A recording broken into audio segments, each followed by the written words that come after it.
Oh man, their case really just fell apart. They need to drop this sham.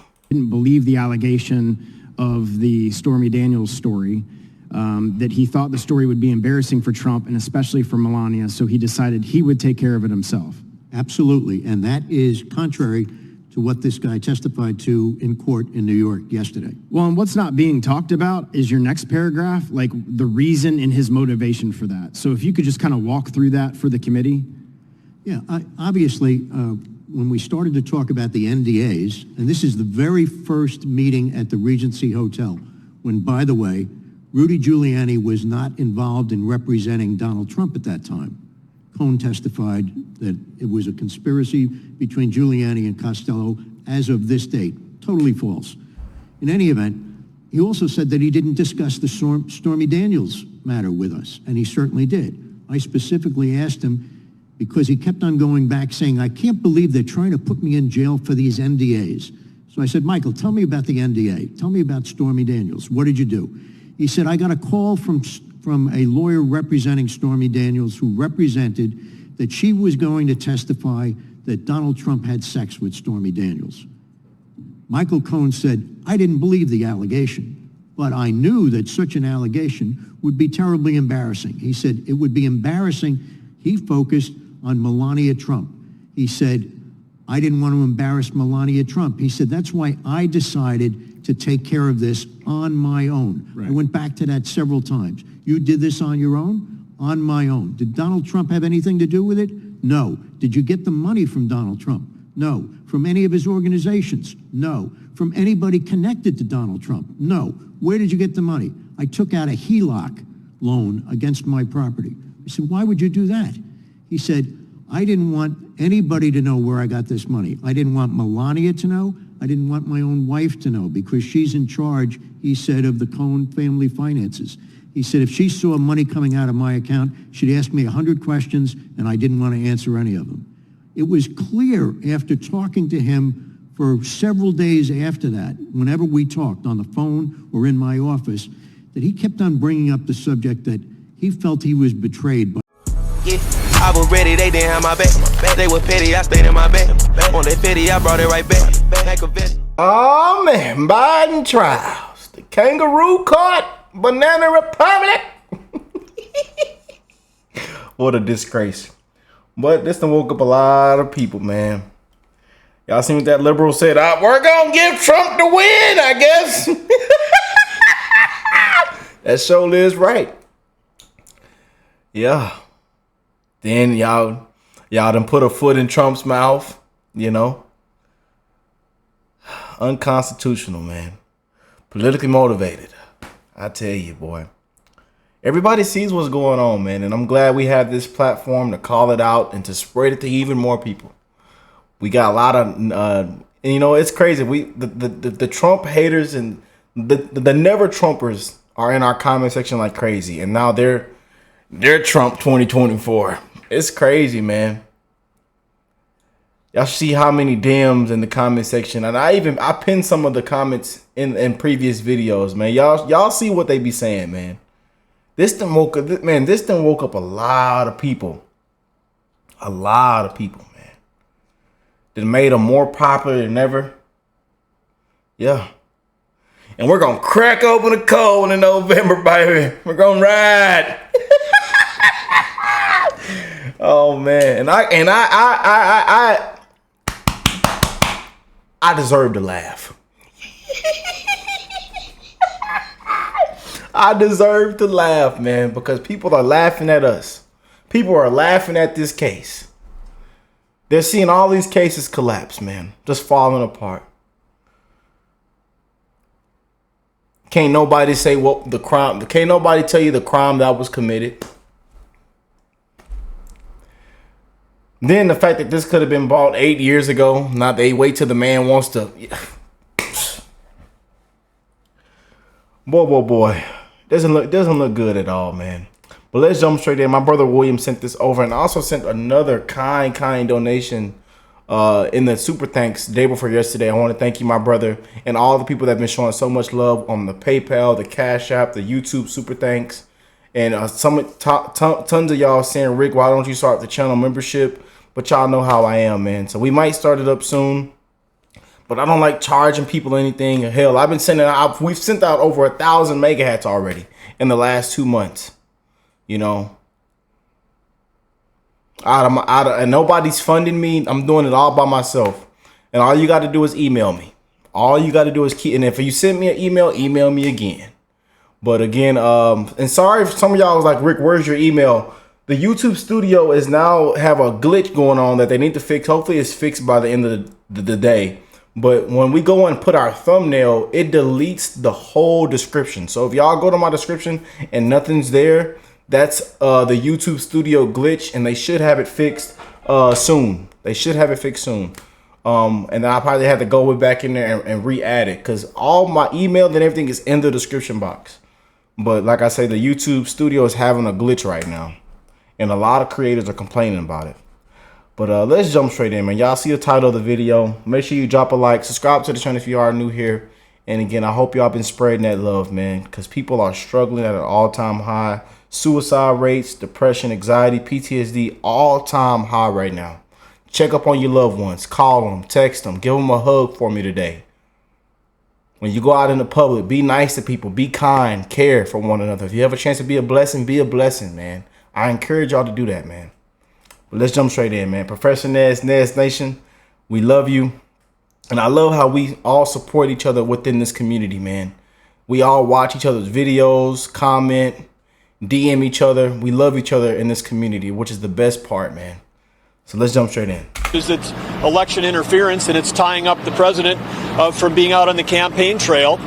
And of course, we know that from the polls that have come out, even from the New York Times, Rasmussen Interactive this week, President Trump is leading all over the country. And the conclusion you could draw from that is the American people have already acquitted Donald Trump, because the things that they're concerned about, inflation, crime, the border, the economy, all of these things, President Trump is leading by huge double digits versus Joe Biden. And the sooner that this scam trial can be concluded, the sooner that the president can get back to getting out campaigning and talking to the American people about the issues that matter to them. I think that's very aptly put there by the governor, that the American people are going to acquit the former president.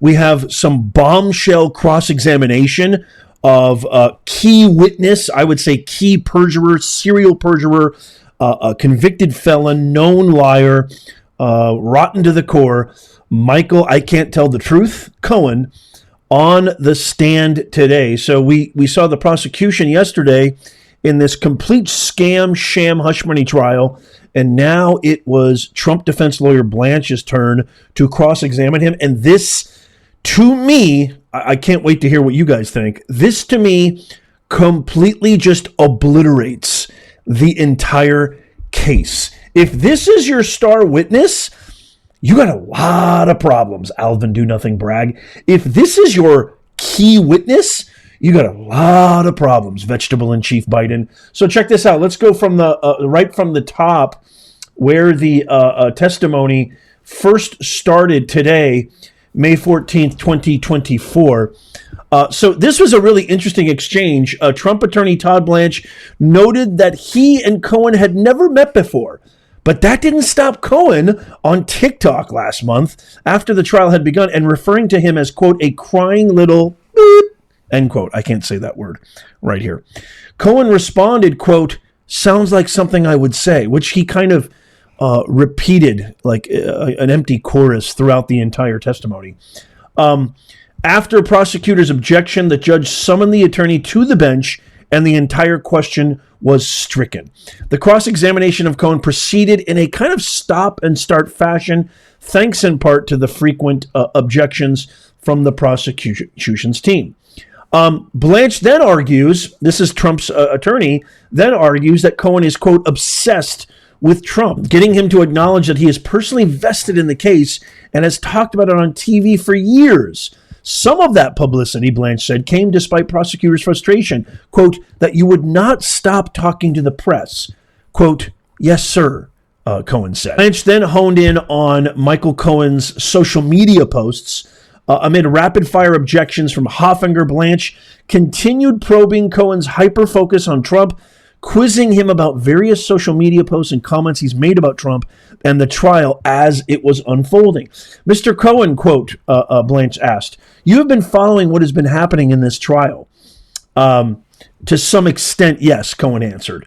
Blanche then pressed Cohen about an April 23rd TikTok post he made, which is, less than a month ago, after the start of the trial, in which he stated that the prosecution's first witness, former National Enquirer David Pecker, is corroborating what, quote, "I've been saying for years." Now, I've been talking about this for a long time. I've been talking about the fact that you've got Trump, who has a gag order. Trump's not allowed to say anything. Trump can't speak to the press. Trump can't post anywhere on social media, yet the quote-unquote key star witness, Michael LAD Lioness Dog Cohen, he can say whatever he wants. He can go on TikTok Live. Unbelievable.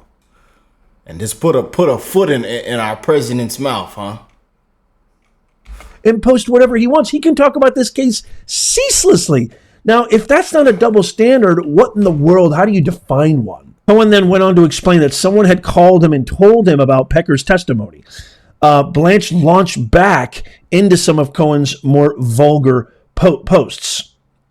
And then Cohen acknowledges being admonished by the prosecutors. Defense lawyer Todd Blanche portrayed Cohen as a media hound, intimating that he has leaked self-serving information about himself for a variety of stories, including a 2021 AP report that Cohen had been interviewed by New York prosecutors and a CNN report that he had turned over his phone to investigators. Cohen repeatedly answered, "I don't recall," prompting Blanche to note that one day earlier he was able, under a prosecutor's questioning, to recall with great specificity phone calls from years earlier. Funny how that selective memory works. He did acknowledge repeated and more direct admonitions from prosecutors after the indictment was returned to not talk about the case. "What have they said to you?" Blanche asked.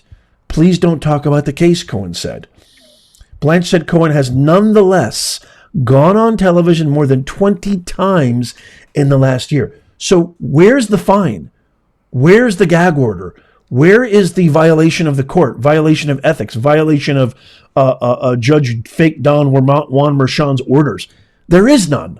It's moot, empty, nada, holada. This is double standard. Blanche asked him why, if he wants Trump convicted, would he answer with the word, quote, "probably." Cohen said it was because he wasn't exactly sure of the words he used. On another occasion, when Blanche asked if he wanted to see Trump convicted, Cohen hedged again. "I would like to see accountability," he said. "It's not for me. It's for the jury of this court." And then Blanche pressed him, "I'm just asking you yes or no. Do you want to see President Trump get convicted in this case?" Quote, "Sure," Cohen replied. He basically admitted in court he wants to see President Trump convicted. How is this your star witness? How is this not damning all of his testimony? How can you take him seriously? How can you take him as somebody who is a trustworthy witness, who is neutral and objective? You can't. He just admitted it. Merchan should literally announce that this is a mistrial and acquit Trump of all charges. This is a complete circus show. And we saw that in Vivek's amazing press conference, as well as Byron Donaldson and governor from Dakota, as well as a couple of other, Speaker Johnson was there. We just showed y'all in the previous video. It was amazing. And we got a lot of VP comments in our previous video for Vivek. There today, a couple of powerhouse people were there in support of Trump. This is a direct, congruent confirmation that this is a complete sham. Cohen has completely obliterated the prosecution's case. He's completely exposed Bragg. But wait, there's more. Here's where Blanche presses Cohen about his TikTok live streams. This lion-ass dog has been going on TikTok lives every single night, getting money from his followers, getting all sorts of gifts. If you don't know anything about TikTok, you can go live on TikTok and you get these digital gifts, which you can then transfer into money. And so he's been doing this, and he says these TikTok live streams allow him to, quote, vent and create community. Oh, you poor little weaselly, shriveled vermin, troglodyte, parasite. Oh, you poor little baby. You want to go create a Don't y'all love how Nez exaggerates? Well, we keep it real though, man. community? You need to vent, huh, Cohen? All your lies and all the chaos that you sowed that you're now reaping. You need a little time, right? You need to vent. I want to be creative. What are you, a 12-year-old? He started 6 weeks ago, and people can subscribe to his post for $5.99 a month. Cohen testified. Cohen said the goal of his TikTok live streams is to, quote, build an audience, to create community, really to vent. I've had trouble sleeping, so I found an outlet. Oh, you poor little baby. Asked how many of his nightly TikToks involve talking about Trump, Cohen said, quote, I only do it 6 days a week. I would say 6 days a week, end quote. Cohen, under questioning, testified that he mentioned Trump on every episode of his podcast. This is game over. It's over. But wait, there's more. Asked by Blanche whether his views on Trump changed, Cohen said it was around the time he gave an interview to ABC News anchor George Stephanopoulos in July 2018, a little less than 2 months before he pleaded guilty to federal charges.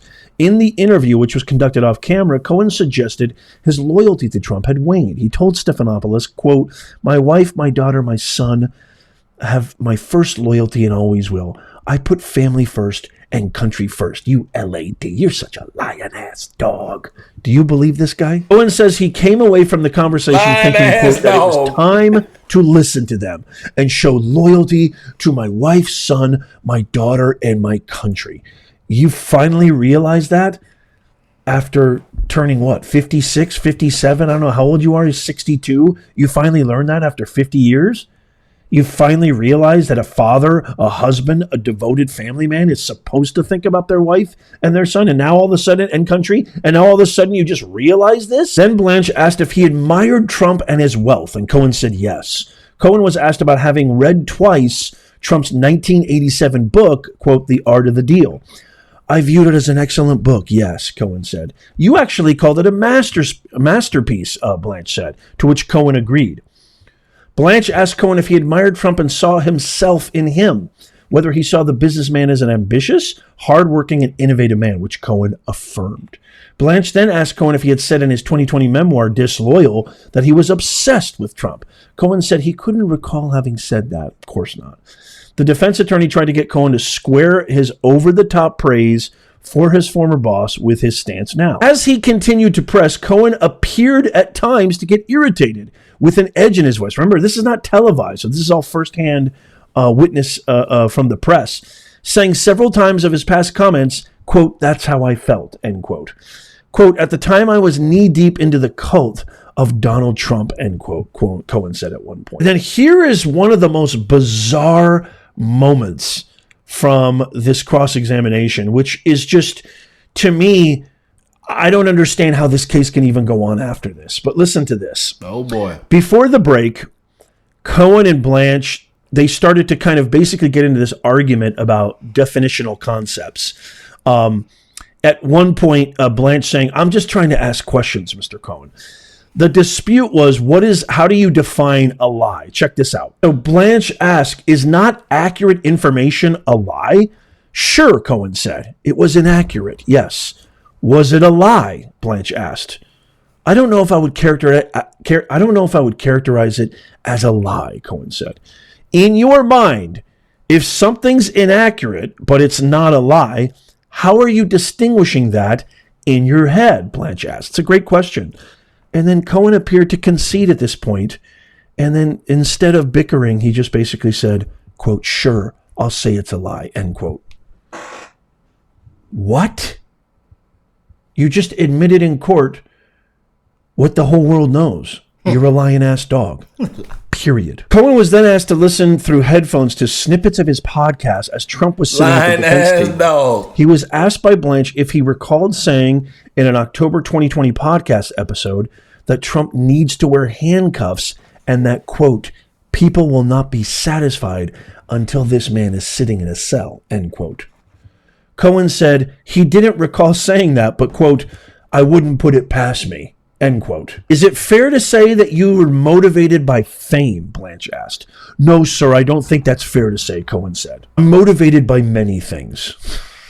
give me a freaking break. This guy is absolute capital SCUM scum. Blanche then asked Cohen if he recalled referring to Trump as a, quote, boorish cartoon misogynist and a, quote, Cheeto-dusted cartoon villain. Sounds like something I said, Cohen replied to each statement. This was, again, a constant, frequent refrain during the entire cross-examination. He's admitting to vilifying, he's admitting to maligning Trump over and over again, admitting that he should be in jail, admitting that he's a liar. How is this moving forward? It makes no sense. Blanche asked him if he also said, I truly hope that this man ends up in prison.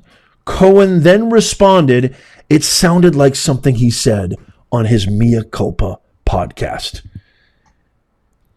You've admitted that you're a liar. You've admitted that you want him in prison. You've admitted that you've made money. You've admitted that you haven't listened to any of the court orders, any of the prosecutor's wishes and requests to stop talking. You don't have a gag order. You're not being fined. What the world is going on? And then this is the big one right here, right? But I mean, I don't know if I could say this is the big one. There's so many bombshells that, I think that this Michael Lioness Dog Cohen has completely obliterated this case.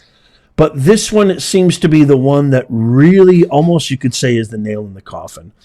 Cohen conceded that after reconnecting with Manhattan DA office early in 2021, that's Alvin Do Nothing Bragg, he wanted the prosecutor's office to publicly acknowledge that he was cooperating, again, in hopes of getting part of his sentence reduced. But as has been his approach throughout the early stages, Cohen wasn't direct in his response.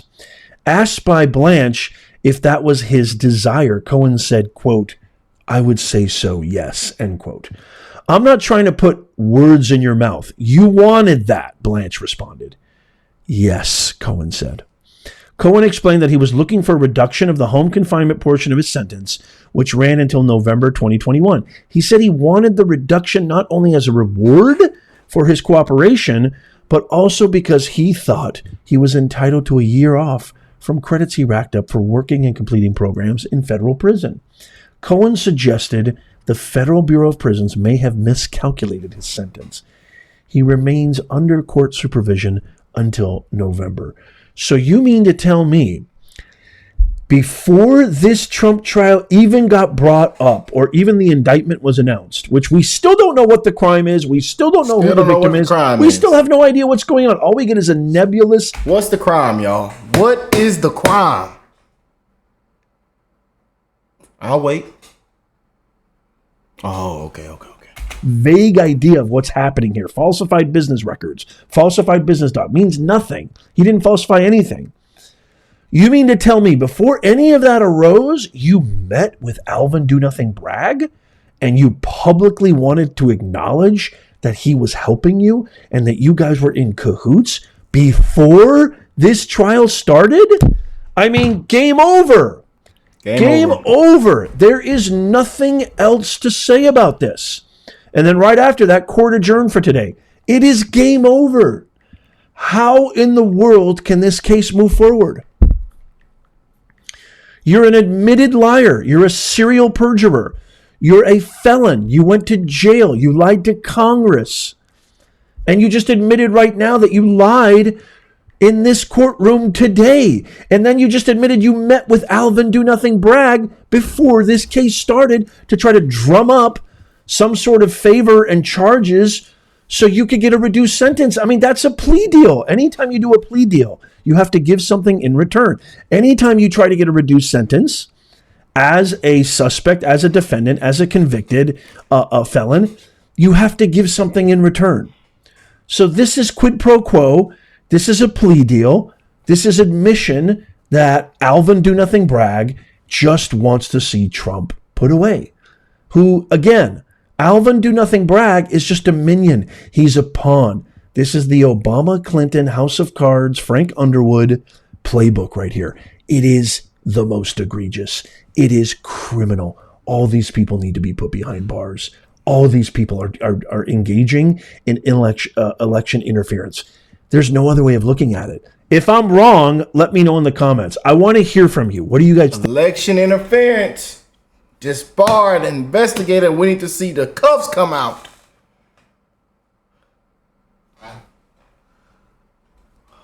Look, somebody just commented. Look, I got the comment section on standby. Somebody said, "What is the crime?" Shout out to JJ.